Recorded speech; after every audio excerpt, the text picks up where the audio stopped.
It's not your salary, it's your positioning. And if that's wrong, everything else is just noise, not more effort, not more skill, not more experience. Because income doesn't scale from what you do, it scales from where you operate. And most engineers never question that. They focus on salary, raises, negotiations, offers. They try to optimize numbers without changing the system that produces them. That's why nothing changes, because salary is an output, positioning is the input. And optimizing the output without changing the input does not scale. It just makes the same limit slightly more comfortable. This is where most people get it wrong. They think income is something you increase, but it's something you align with the right layer, the right role, the right part of the system. And if that alignment is off, everything else becomes inefficient. You can work more, you can improve faster, you can outperform others, and still stay in the same range, because your positioning defines your ceiling, not your capability, not your effort. Where you are in the system determines how much your work is worth. That's why two engineers with similar skill can have completely different outcomes, because they are not positioned the same. One operates where value is distributed, the other operates where value is concentrated.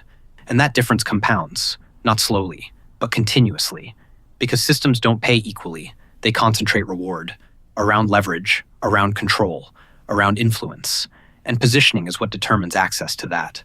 Most engineers stay in positions that stabilize systems. They maintain, they support, they execute important work, necessary work, but work that gets distributed. And distributed work does not scale income. Other positions are different. They define systems. They make decisions. They influence direction. They affect outcomes. And those positions concentrate value. Fewer people, more impact, more control, more reward. And that's where income scales. But getting there is not about improving more. It's about moving differently, changing what you aim for, changing what you accept, changing what you prioritize. Because positioning is not accidental. It's built through decisions, through direction, through what you choose repeatedly. And most people don't change that. They improve inside the same positioning.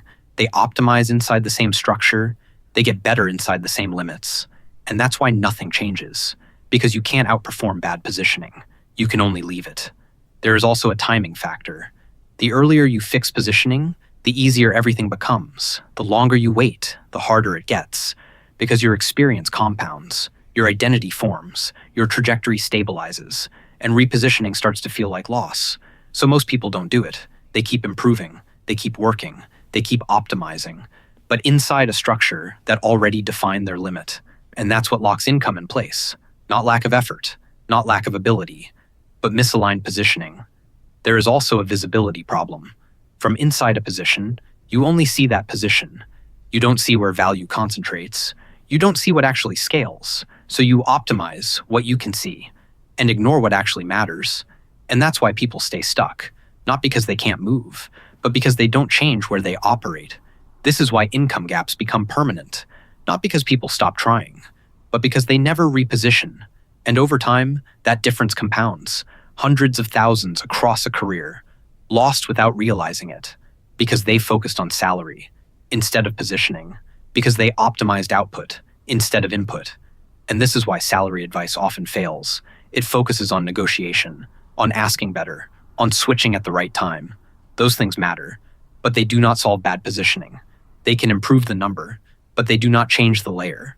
And if the layer does not change, the ceiling eventually returns. So the question is not, how do you earn more? The real question is, where are you positioned? And is that position capable of scaling? Or are you just becoming more efficient inside a limit? Most people are, and that's why nothing changes.